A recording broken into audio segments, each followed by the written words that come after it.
Tuesday, 23rd June 2026. Welcome to the Crown TV Grand News. You're watching us live on DSTV channel 277, on GOTV channel 23, and on Topstar channel 89. We're also live on the Star Times application on YouTube and Facebook as Crown TV Zambia. Remember to subscribe to our channel. With the Grand News this evening, my name is Rachael Chipwende. The headlines. Supreme Court of South Africa dismisses government's bid to repatriate LUNGU's remains. Relatives clash in court over proceeds from clothes sales. MANSA mother detained after two sons allegedly killed with a hoe. And in sports, Zambia names 4 boxers for Commonwealth Games.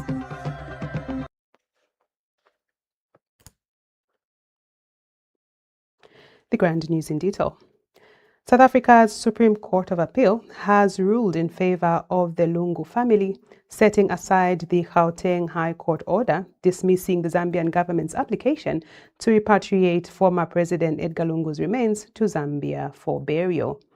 The Supreme Court has found that Zambian government's failure to establish a right under either the common law or contract to override the family's burial decision is fatal to its case. Details in this report. For over a year, a former First family stood at the center of one of the most emotionally and politically sensitive disputes in recent memory, fighting not just over where a loved one should be laid to rest, but also over who holds the final word when death collides with state authority. The former President Edgar Lungu's family has won the case in South Africa. The Supreme Court of Appeal of South Africa has overturned the 2025 Houghton High Court ruling that had granted the Zambian government the authority to repatriate and bury the former President Edgar Lungu in Zambia with full state honors. In a judgment delivered on Tuesday, 23rd June 2026, the Appellant Court has upheld an appeal filed by the former First Lady Esther Lungu, members of the Lungu family, and family spokesperson Makebi Zulu, effectively ruling that the Zambian government has no legal basis to override the family's wishes regarding burial arrangements. The court has not only set aside the High Court's decision, but goes further to dismiss the Zambian government's application in its entirety and awarding costs against the state, meaning the Zambian government will have to pay for all the legal costs incurred by the Lungu family during this legal process. Writing for the majority, Justice R.M. Kentley held the principles of dignity, privacy, and family autonomy under South African constitutional law, together with established common law rules on burial rights, firmly favors the next of kin. The court has emphasized that the family retains the decisive authority over burial decisions. On the question of state involvement, the judges have found that the Zambian government has failed to demonstrate any legal entitlement under the Zambian law, custom, or protocol that allows it to override the family's wishes. The court has further noted that no expert evidence has been presented to substantiate claims that former heads of state in Zambia must, by law or tradition, be buried through state arrangements at the Embassy Park in Lusaka. A key point of contention is an alleged agreement between the government and the Lungu family, which was also rejected. The court has found that what was presented were ongoing discussions and draft proposals, not a binding agreement capable of displacing the family's rights. The South African Upper Court has also accepted the family's evidence that the late president consistently expressed wishes that President Hakainde Hichilema and the Zambian government should not be involved in his funeral arrangements, with testimonies from relatives and close associates supporting that positions. The judges have also established that the Zambian government's failure to establish a right under either the common law or contract to override the family's burial decision is fatal to its case. With that, the majority have concluded that neither law nor evidence justifies interference with the family's decision, bringing the government's bid to an end at an appellant level. This ruling comes after a prolonged and deeply public dispute following the death of former President Edgar Chagwa Lungu, who passed away in South Africa on the 5th of June 2025 after receiving specialized treatment. While the majority decision now settles the matter in favor of the family, if the Zambian government so wishes, may appeal to the Constitutional Court. For now, the family has an absolute right to decide where they will bury, whether in South Africa or bring their loved one back home in Zambia for a private funeral. For Crown TV News, Anna Mwila in Lusaka. Meanwhile, government says although it disagrees with the judgment delivered by the Supreme Court of Appeal of South Africa regarding the burial of former Republican President Edgar Chagwa Lungu, it will not pursue the matter any further and will not exercise its right to appeal to the Constitutional Court of South Africa. Government further says in line with the ruling, the matter will now remain private for the Lungu family to proceed with their preferred burial arrangements in South Africa.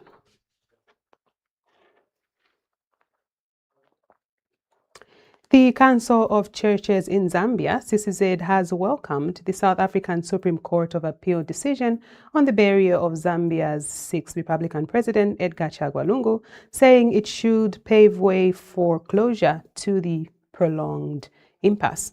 CCZ General Secretary, Reverend Canon James Piri, says the church body's position has remained consistent since the matter began.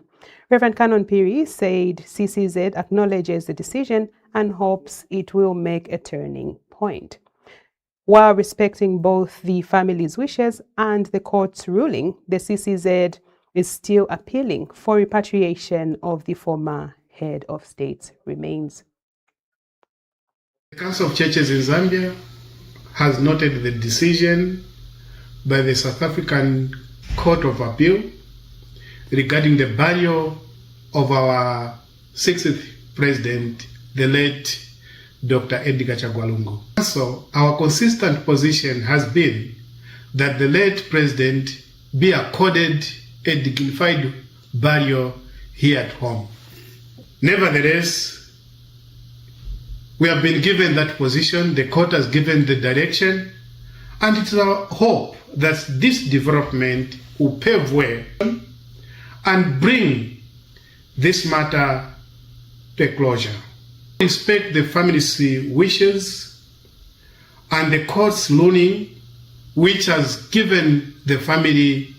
We hope the family will consider a possibility of bringing the remains of the late president home. However, should the family decide to proceed with a burial in South Africa, as a council, we urge all stakeholders to accept the outcome and the position of the family and allow the nation to move on. What is important is that the head of state is laid to rest with dignity and the country should move on. Now, a family relationship was put to a test when a disagreement over proceeds from clothing sales landed two businesswomen in court. Nachalwe Ngwenya of Lusaka sued her relative Lontia Mulenga, claiming she had failed to hand over money from clothes sold on her behalf, leading to a legal battle over the disputed funds. His report. Lontia Mulenga, a businesswoman from 6 Miles, appeared as a defendant, while Rachael Chipwende, a 30-year-old businesswoman from Mandevu, was the plaintiff in a case involving a payment dispute amounting to 3,000 kwacha. Given her testimony, Rachael explains that Lontia was a cousin to her late mother. She says she sells clothes online and that Lontia advised her to also sell at Hero Stadium, claiming that many people buy clothes there. Rachael agreed and entrusted Lontia with clothes worth more than 3,500 kwacha to sell on her behalf. According to Rachael, when she later asked for the money from the sales, Lontia told her that she had used the money while attending a funeral on the Copperbelt. She says she continued asking for her money, but Lontia kept telling her that the funds were being held by the chairlady of a village banking group. Rachael stated that when she contacted the chairlady, the woman denied any knowledge of the matter. But in her defense, Lontia says that Rachael had been selling clothes to her for some time and would often allow her to pay in instruments. She adds that they sometimes sold clothes together at the market and that Nachalwe had asked her to help collect money from customers who bought clothes on credit. Lonta tells court that on the first occasion, she managed to collect 530 kwacha out of the 3,500 kwacha owed. However, she alleged that Nachalwe went directly to her husband and accused her of using 4,000 kwacha of her money without first contacting her. She says she claims that Nachalwe told her husband that she was using the money in her household. The court reminded the two women that they were relatives and that money should not be a reason for hatred or for taking each other to court. After hearing the matter, the court upheld the claim and ordered the defendant, Lontia Mlinga, to pay the plaintiff, Nachalwe Ngwenya, 3,185 kwacha. Kondej, Sachingele Su, reporting for Crown TV News. A 28-year-old woman of MANSA has been detained by police after allegedly killing her two sons, aged 4 years and 1 month. The nature of the incident has left the MANSA community in shock. Luapula Province Police Commanding Officer Stephen Palata has confirmed the deaths that were recorded at Senama Police Post. Details in this report. What began as an ordinary day in Chapusuke village of Mansa district ended in tragedy, leaving residents struggling to come to terms with the loss of two young lives. Police say victims, 4-year-old Amosta Izasimukoko and 1-month-old Ponkole, were found dead inside their mother's house after a report was made to Senama Police Post by their grandmother, Mary Chama. According to Luapula Province Police Commanding Officer Stephen Palata, officers who rushed to the scene discovered the children's body inside the house and recovered a hoe believed to have been used in the incident. Preliminary investigations point to the children's biological mother, 28-year-old Gladys Kapia, as suspected perpetrator, although the motive behind the alleged act has not been established. Meanwhile, the suspect's mother has revealed that Gladys and her twin sister had previously experienced minor mental health challenges and that her daughter's behavior reportedly changed following the birth of a second child about a month ago. The bodies have since been taken to Mansa General Hospital mortuary, awaiting a postmortem examination, while the suspect has been referred for medical assessment as investigations continue. Chikondipiri, Crown TV News, Mansa. The Federation of the Blind has revealed that political violence and name-calling are the primary factors hindering persons with disabilities from actively participating in political campaigns despite the introduction of proportional representation. Federation Vice President Lazarus Hagalebula has stressed that with the introduction of proportional representation, it is now the duty of all political parties to ensure the political environment is safe and accessible for persons with disabilities. More in the following report. Different political views has been the primary driver of political violence worldwide, and Zambia has not been spared from this troubling trend. Political violence has resulted in the loss of lives. In some cases, many have been left injured, creating an atmosphere of fear that discourages citizens from actively participating in political processes. The Zambia Federation of the Blind has revealed that the political violence is a key factor making persons with disabilities to be hesitant to take part in campaigns, even when they hold a strong political view and wish to support a particular party. Federation Vice President Lazarus Hagalebula has stressed that with the introduction of the proportional representation, it is now the duty of all political parties to ensure that the political environment is safe and accessible for persons with disabilities. He further notes that the derogatory name calling based on physical disabilities also hinders participation and has seized code for issue-based campaigns that focus on policies rather than personal attacks. As persons with disabilities, we are a bit hesitant to fully participate in these campaigns. However, the narrative can be changed, and it begins with our leaders. Number one, politics of name calling should be done away with. Let us stick to issue-based politics, because those will not actually entertain violence.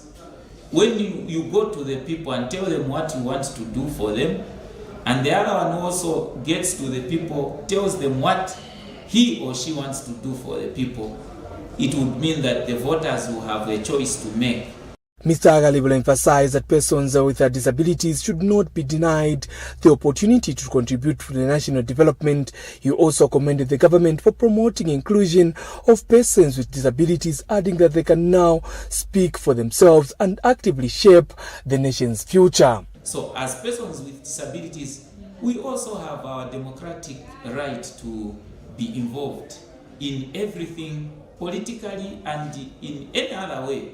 We need to be part and parcel of whatever is going on in our nation. A safe political process promotes participation for stakeholders, as no one should be scared of their lives when they hold a divergent view. The Zambia Federation of the Blind speaking on the impact of political violence on persons with disabilities and the urgent need for a safe and more inclusive political participation in Zambia. Tryford Bugowa Jr. reporting for Crown TV News in Choma District, Southern Province.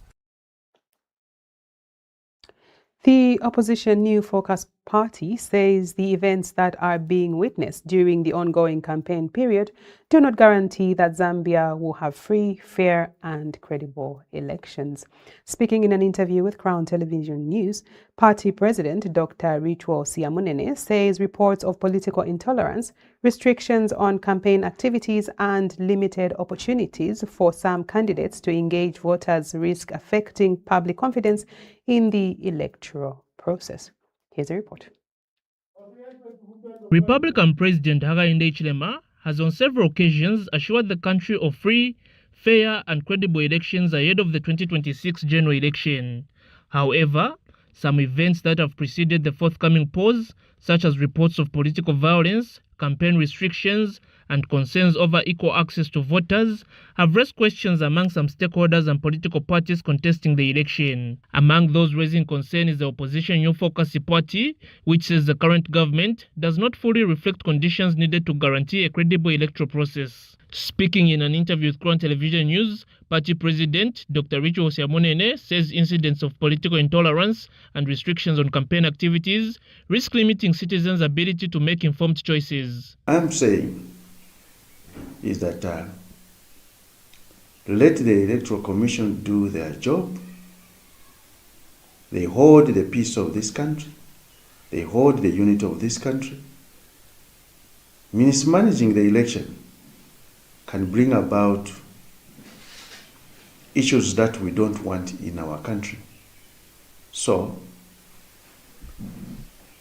as it is right now, we are only remaining a few days before we vote as a country, and yet there are very less activities happening.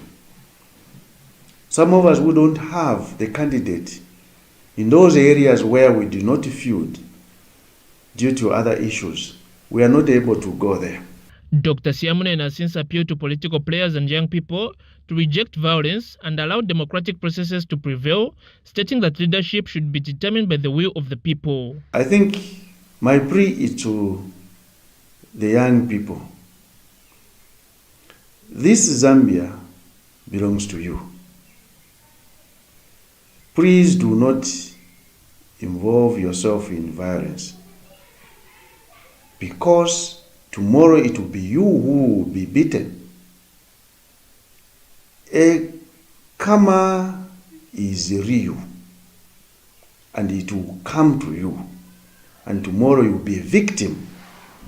If you victimize somebody, just know that the day when you'll be a victim, it's coming. So please avoid violence. If you are told to say, here is money, you go and cause violence, you are better off have that money and don't cause violence to your fellows. Reporting for Crown TV News in Lusaka, Chanda Mwango. Now, a consortium of civil society organizations has condemned remarks attributed to the Zambia Army commander, suggesting that the military will enforce law and order before during and after the August 2026 general elections, arguing that such statements risk undermining democratic participation and constitutional governance. The organizations say the responsibility for maintaining law and order during elections rests on the Zambia Police Service, warning that any perceived military involvement in civilian policing could erode public confidence in the electoral process and discourage citizens from freely exercising their democratic rights. Details in this report. The Coalition of Zambia's leading civil society organizations has called for the military to remain within its constitutional mandate ahead of the August 13, 2026 general elections, expressing concern over remarks attributed to the Zambia Army commander regarding the enforcement of order before, during, and after the polls. In a joint statement issued on Tuesday, the organizations, including Chapter 1 Foundation, the Zambia Council for Social Development, Transparency International Zambia, NGOCC, Alliance for Community Action, Action Aid Zambia, among others, have raised concern that such remarks made by the Zambia Army commander are blurring the constitutional distinction between the roles of the Zambia Army and the Zambia Police Service. The organizations have maintained that under Zambia's Constitution and the Defense Act, the Army's primary responsibility is to defend the country's sovereignty against external threats, while the maintenance of law and order during elections falls under the Zambia Police Service, except in exceptional constitutional circumstances, such as a declared state of emergency. The coalition has further warned that any perception of military involvement in civilian law enforcement during an election period could have a chilling effect on political participation, freedom of assembly, and freedom of expression, while potentially eroding public confidence in democratic institutions. And the organizations have recommended that the Zambia Army commander should publicly withdraw the reported remarks and reaffirm that the military would not undertake domestic policing duties during the elections. They have also called on President Hakainde Hichilema as Commander-in-Chief of the Defense Forces to clarify the constitutional role of the Zambia Army and assure citizens that the military will not be deployed to police the electoral process. For Crown TV News, Tawanda Munyuki.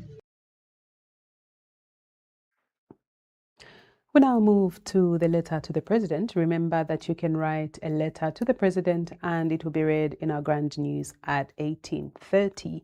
You can WhatsApp or SMS your letter to the number 0974 314 807. But please remember to avoid the use of vulgar language.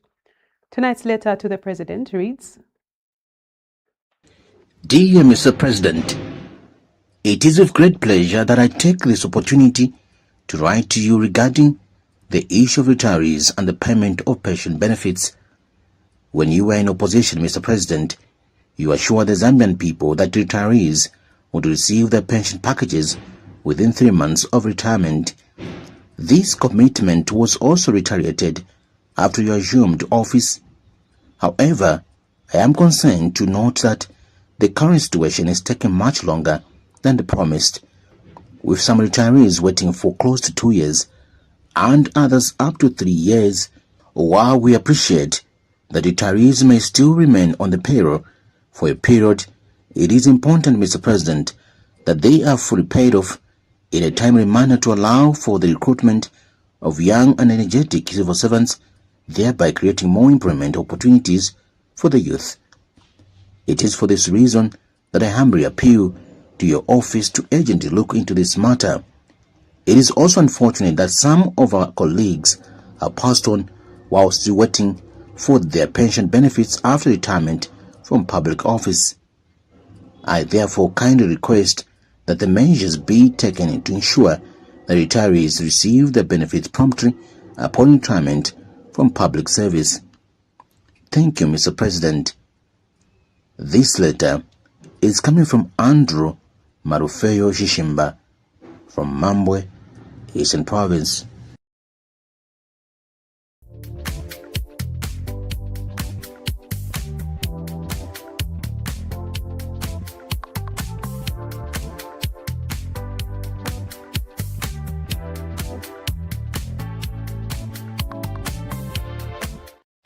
Zambia's evening weather forecast for Tuesday, 23rd June 2026. A strong and cool airflow from the southeast is influencing the weather over much of Zambia, resulting in windy and mild to warm conditions. Forecast for tonight, for this evening, partly cloudy, windy at times, and cool. Northwestern, southern, Lusaka, central Copperbelt, eastern, Luapula, northern, and Muchinga provinces will be mainly clear, windy at times, and cool. This weather forecast is produced by the Zambia Meteorological Department under the Ministry of Green Economy and Environment. We take a break.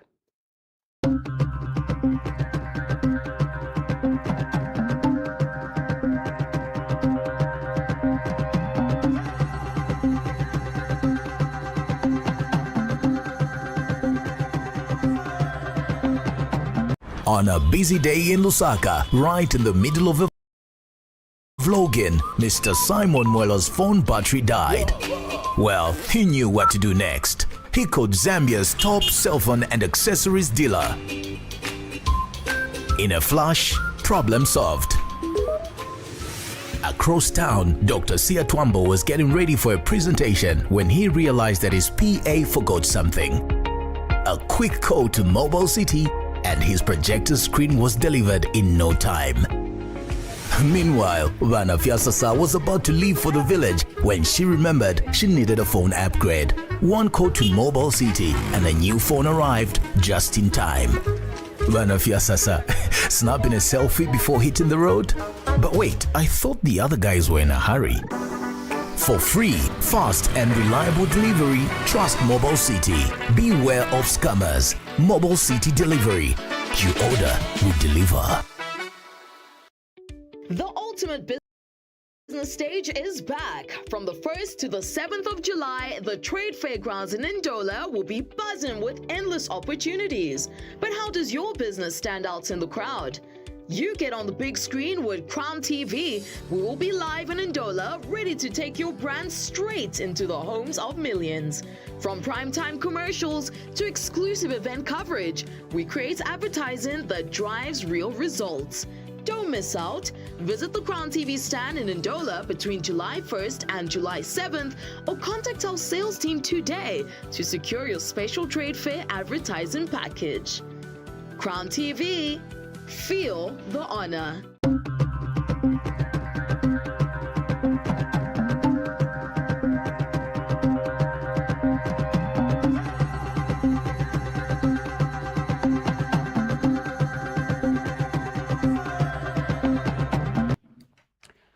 Welcome back. The grand news continues. Zambia has joined the rest of the world in commemorating International Women in Engineering Day, with the renewed calls for science, technology, engineering, and mathematics STEM spaces to become more inclusive and supportive of women. Engineering Institute of Zambia Deputy Registrar Kabwe Juliana Musonda says creating workplaces that cater to the unique needs of women, from gender-responsive policies to appropriate protective equipment and conducive working environments, is key to increasing female participation and leadership in the engineering profession. Details in this report. Engineering has been viewed as a man's world, a profession defined by hard hats, towering cranes, and construction sites largely occupied by men. But across Zambia, the narrative is steadily being rewritten as more women step confidently into laboratories, workshops, mines, and boardrooms, proving that innovation, leadership, and technical excellence knows no gender. As Zambia joins the rest of the world in commemorating International Women in Engineering Day, the call is growing louder for workplaces to evolve into environments where women are not only welcomed but fully supported to thrive. Leading that conversation is Engineer Juliana Kawemsonda, the first female deputy registrar at the Engineering Institute of Zambia, who believes the future of engineering depends on creating spaces that recognize and respond to the unique needs of women. We are transitioning, and I think globally and even just nationally, we're transitioning from a space where you have the first female engineering this and the first female engineering that, to actually creating spaces where female engineering professionals can actually flourish. So it's simple things. There are organizations that do things like create PPE for professionals who are pregnant. They create spaces for returning mothers from maternity leave, and just creating spaces where females can flourish.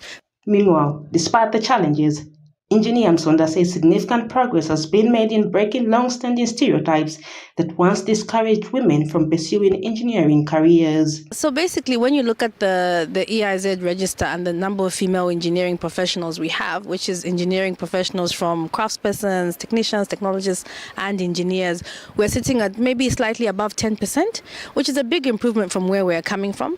But what we're also starting to see is an increase in the number of female engineering students in colleges and universities. So meaning that in the next 10 years, we're bound to see an influx of more engineering professionals, which is quite exciting for women in an engineering space. She says the profession is gradually shedding its image as a male-dominated field, with more women enrolling in engineering programs, qualifying as professionals, and taking up leadership positions across various disciplines. And there's so much space for female engineering professionals in the STEM world. We're not taking up enough of that space. So my encouragement would be that we take up as much space as possible. We encourage more people. And as we rise in the STEM world, we need to keep lifting the younger engineering professionals with us as well. So that is mentoring, speaking, and just being someone that they can come to and get some advice on, even just encouragement.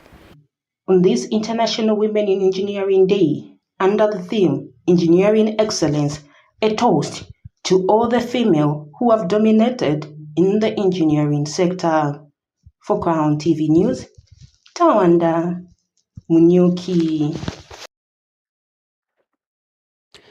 Gender-based violence cases are reportedly declining in Chinsali district of Muchinga province, with traditional leaders attributing the positive trend to government interventions and support from cooperating partners.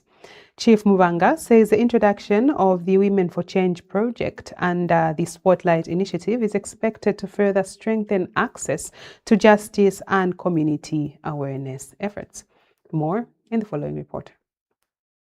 A major breakthrough is being recorded in Muchinga province, where traditional leaders are reporting a notable decline in gender-based violence cases across the Chinsali district.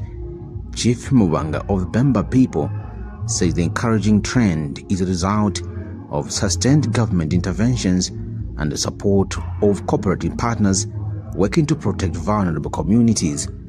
While acknowledging that challenges still exist, the traditional leader remains optimistic that the introduction of the Women for Change project under the Spotlight initiative will further strengthen access to justice and support for survivors. Chief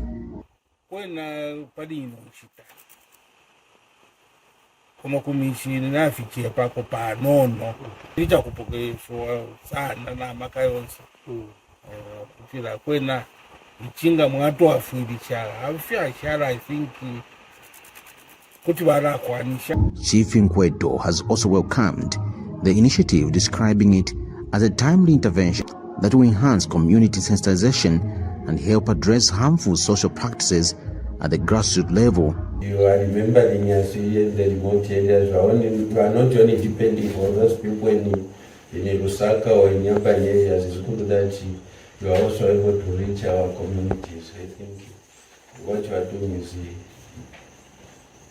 is enough. That is a very good idea. Meanwhile, Women's for Change project officer said the organization is currently identifying 2 representatives from each of the District 3 chiefdoms to spearhead community-based interventions. He says local subcommittees have already been established and are actively engaging communities on issues surrounding gender-based violence.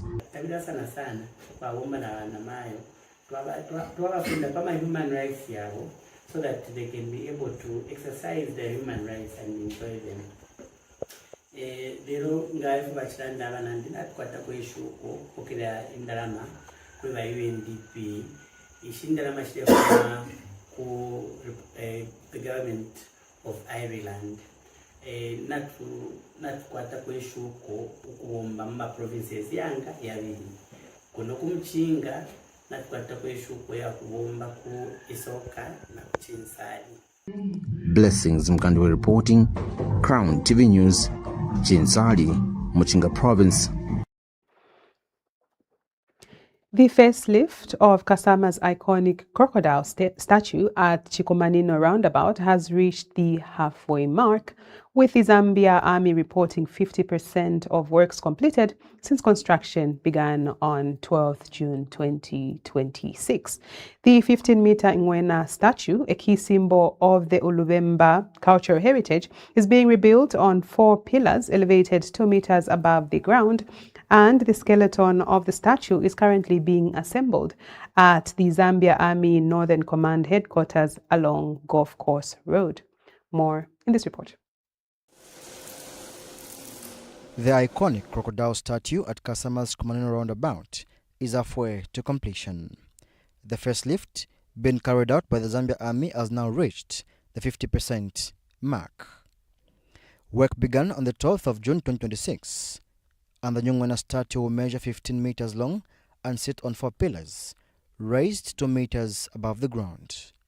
The framework is being built at the Zambia Army Northern Command headquarters along Kasama's Golf Course Road. The Army has been entrusted by the Kasama Municipal Council to erect a sculpture of the Ngwena, the crocodile, which symbolizes the Bemba tradition.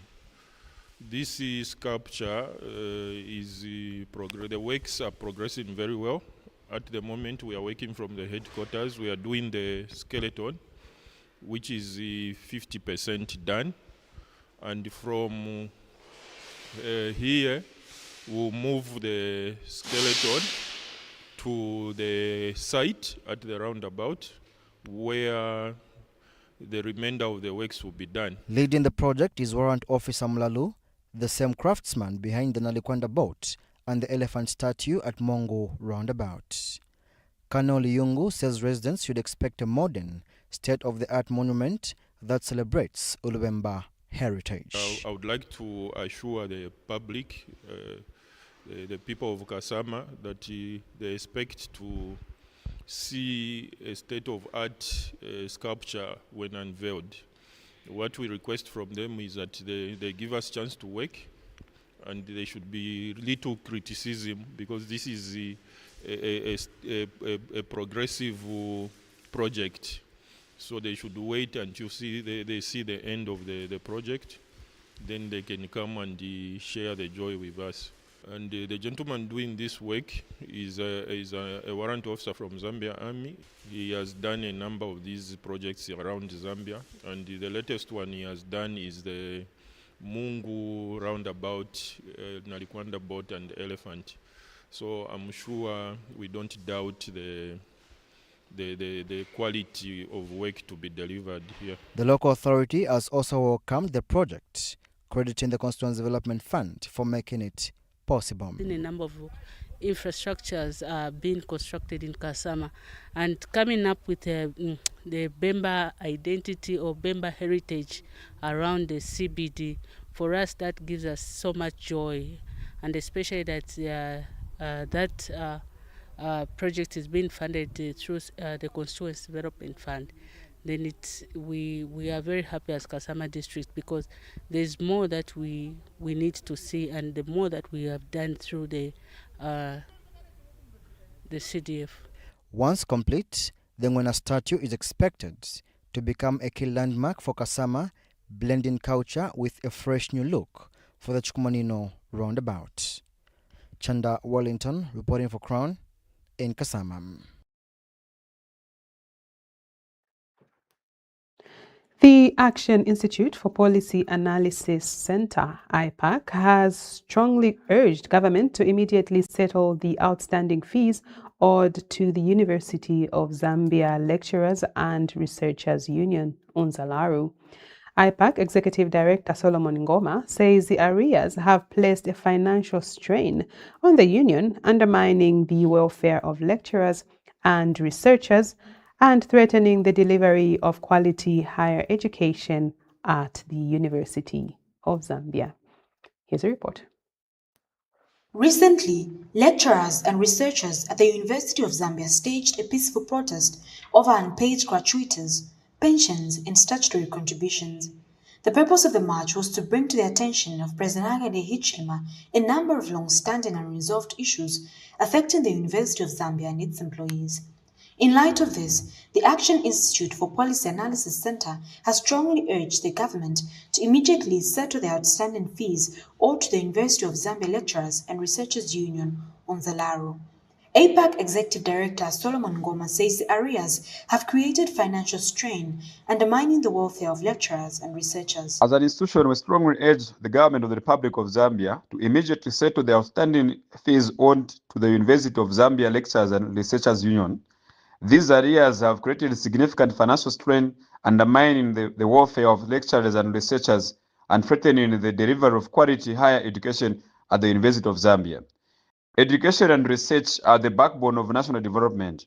By failing to honor its obligations, the government risks eroding trust, weakening academic institutions, disrupting essential services that citizens depend on. Mr. Ngoma says that failing to honor its obligations, the government risks eroding trust, weakening academic institutions, and disrupting essential services that citizens depend on. This failure is particularly disappointing given that the current permanent secretary hails from UNZA and is well aware of the institution's problems and yet has not offered the different and proactive approach that was anticipated.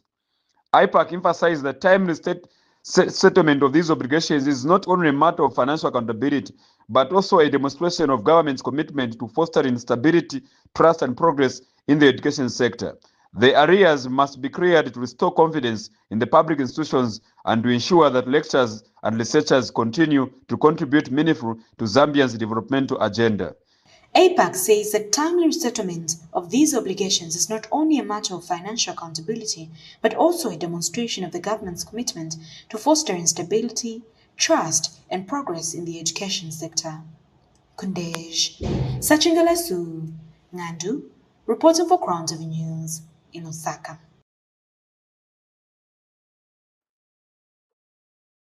Some Petauke residents this morning flocked to the district administration office to welcome newly appointed District Commissioner Wachepa Mtundunda Piri. The residents have emphasized restoring peace, love and unity in the district. Meanwhile, Mr. Wachepa Piri says he will not betray the trust President Hakainde Hichilema has placed in him and is committed to delivering on government's development agenda for the district. Details in this report. Started as a rumor has today become a reality. This is the newly appointed Petauke District Commissioner Wachepa Mtundunda Piri, who has received a heroic welcome from Petauke residents as he assumes office. The jubilant residents escorted the newly appointed District Commissioner to his office, marking the beginning of his official duties in the district. Residents who gathered to welcome the commissioner expressed their gratitude and appreciation to President Hakainde Hichilema for appointing Wachepa Mtundunda Piri as the new Petauke District Commissioner. Supportive kuchipani komanso muntu amene aziva kunkhala na vanthu.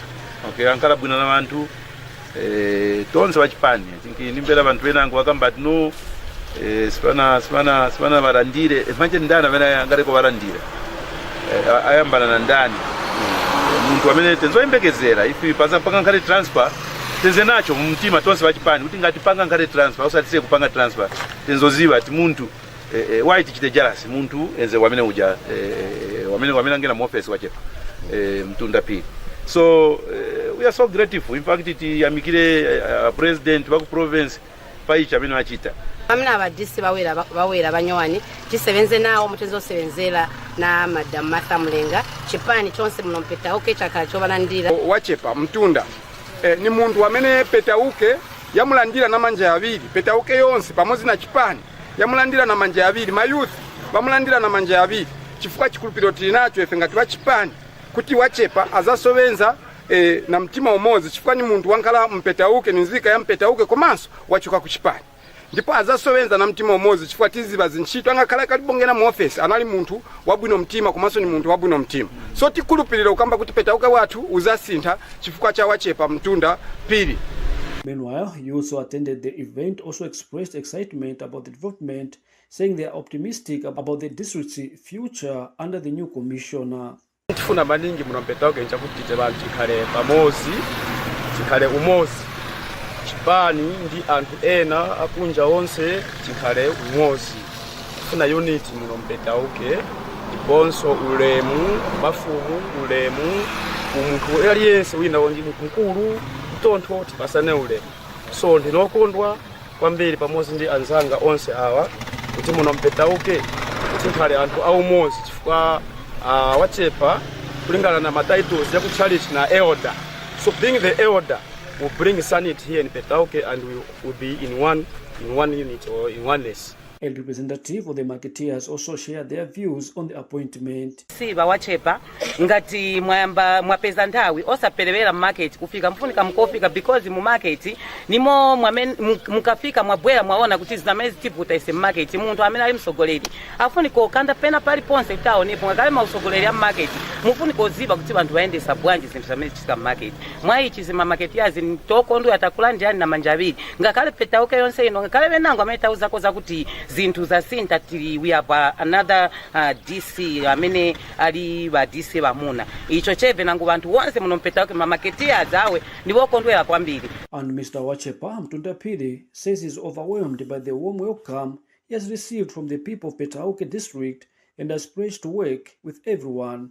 Mr. Wachepa says he will not betray the trust that President Hakainde Hichilema has placed in him and is committed to delivering on the government's development agenda for the district.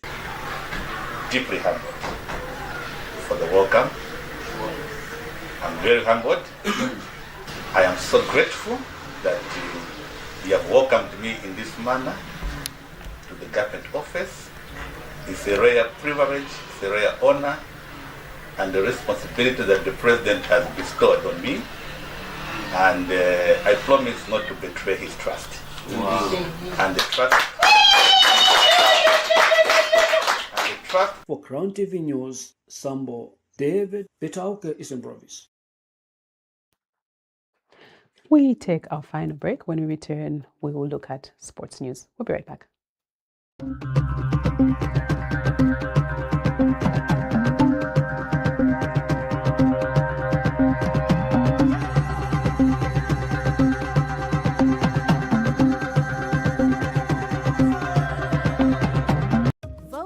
One of the few moments where we all have a voice.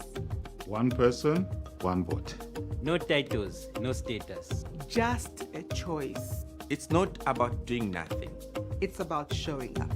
Because your vote matters. It's easy. It's important. It's ours. Count me in. Count me in. Count me in. Count me in. Count me in. Count me in.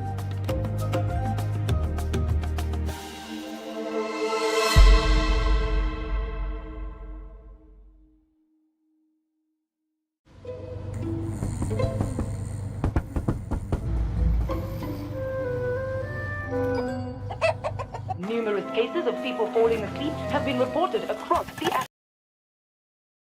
African continent. No one can explain this phenomenon. With 24/7 FIFA World Cup coverage, sleep can wait. Everything can wait. Catch all 104 matches from as little as 255 kwacha, only on DSTV. Everyone wonders why I'm always jovial and happy. Every day, every time. At work, even under pressure. At play, always under control. Even with Bay, I always shine. And today, I get to share my secret companion, Best Kombucha. Gives me the energy but also boosting my immune system as I go by my day-to-day activities. Toileta mami we best kombucha sonwemu. Toileta daddy we best kombucha sonwemu. Iye na ni best kombucha. Best kombucha. Iye na ni mwa kombucha. Now you know. Best kombucha. Iye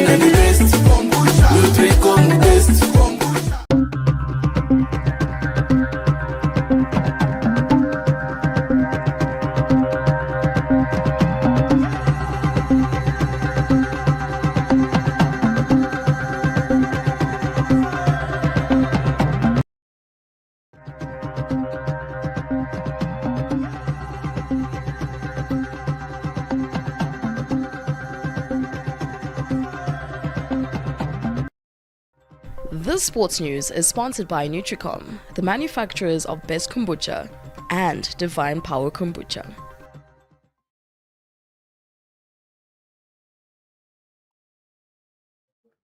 Welcome back. In sports news this evening, Zambia names 4 boxers for Commonwealth Games.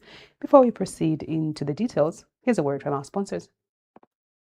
Everyone wonders why I'm always jovial and happy. Every day, every time. At work, even under pressure. At play, always under control. Even with Bay, I always shine. And today, I get to share my secret companion, Best Kombucha. Gives me the energy but also boosting my immune system as I go by my day-to-day activities. Toileta mami we best kombucha sonwemu. Toileta daddy we best kombucha sonwemu. Iye nani best kombucha. Best kombucha. Iye nani mwa kombucha. Now you know. Best kombucha. Iye nani best kombucha. Nutricom best kombucha.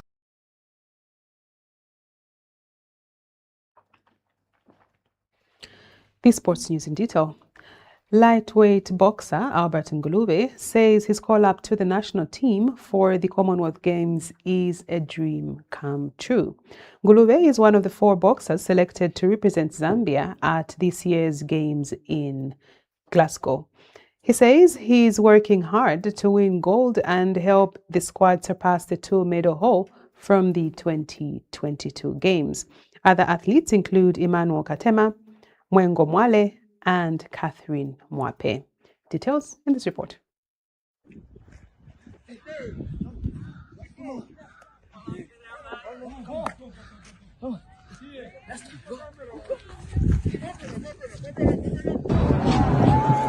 feel good that I'm going to participate to the Commonwealth Games.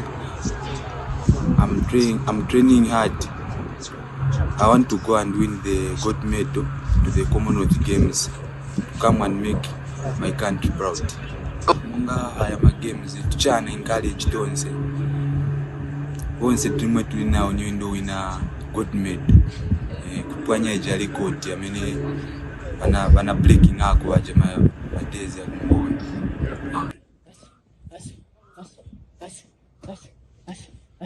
Okay, push it.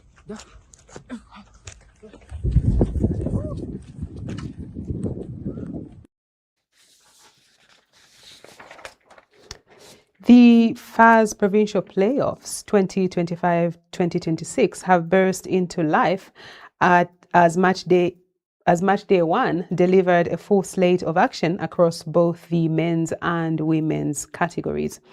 From KG goalies, draws to high scoring.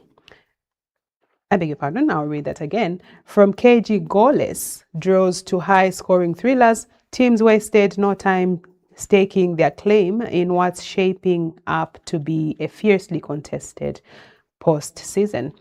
The opening fixtures set an early tone. Resilience and grit were rewarded, while late goals and narrow margins. Here's a report. The FAS Provincial Playoffs 2025-2026 got underway yesterday with match day 1 fixtures in both the men's and women's categories, setting the stage for what promises to be a fiercely contested postseason. In the women's competition, 4 matches across Group A and Group B delivered mixed results. The opening fixture saw Power Dynamos Queens and Young Green Buffaloes women play to a goalless draw. Both teams created openings but lacked the final touch, leaving them level on points after the first round. Nangweshi Pirates Queens stole the show in Group A with a 3-2 victory over Sanfia Rockets women in the highest scoring game of the day. The win puts Nangweshi Pirates top of Group A on goal difference, while Sanfia Rockets will aim to recover from the narrow loss. Group B produced 2 decisive results. Luncho Queens came from behind to beat Lumwana Angels 2-1, securing 3 points in their playoff opener. Clemson's Queens also started strongly, edging Kumawa Stars 1-0 to claim their early lead in Group B. The men's category mirrored the pattern with 2-0-0 draws and 2-1-0 wins. In Group A, Mpande Youth Academy and Solwezi Mushtala cancelled each other out in a defensive stalemate. Forest Myoye claimed the group's only win with a 1-0 result against Barose Crocs.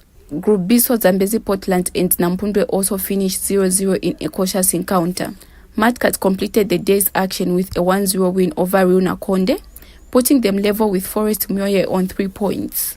Green Buffalo's head coach, Meya Banda, was impressed with her team's performance despite the draw and expressed confidence they'll secure a win in the next fixture. Still go back and talk to the girls. We're okay. We are fit and very much ready tomorrow to be the winner. We'll work on the mistakes that we've observed from this game, but still the girls are in good shape. No isn't a bad result. It's a good start, so to say. Though we wanted the win, but it's unfortunate. This doesn't bring us down, but it will push us to work even extra hard so that we win the remaining games. Meanwhile, White Mwanambaba described the match as tough, noting that their women's team was only formed last season. In today's game, the girls were a bit jittery because most of them it's the first time to travel to Lusaka and play in such an environment. But going forward into the next game, we encourage them to play their game, which is a passing game. Today they didn't do much about that. And also making some movements. The movements were a bit limited. So going forward, I think into the next game, it's work on the movements and the passing game, which is our game. With match day 1 complete, Nangweshi Pirates Queens and Clemson's Queens lead the women's groups, while Forest Myoye and Matcat head the men's groups. Lavni Simpson reporting for Crown TV News in Lusaka. This item brings us to the end of sports news for this evening. But before we go, here's a word from our sponsors again. This sports news is sponsored by Nutricom, the manufacturers of Best Kombucha and Divine Power Kombucha.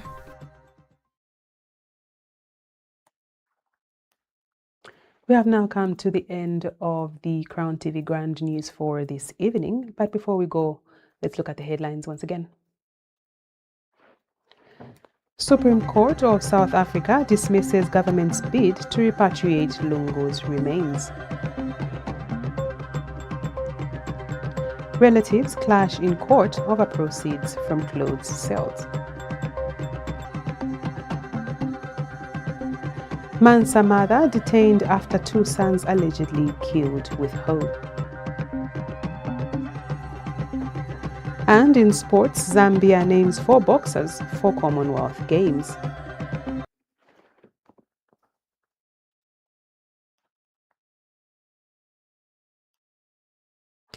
Ends the Crown TV Grand News for Tuesday, 23rd June 2026. My name is Rachael Chipwende. Thank you for watching. Good night and God bless.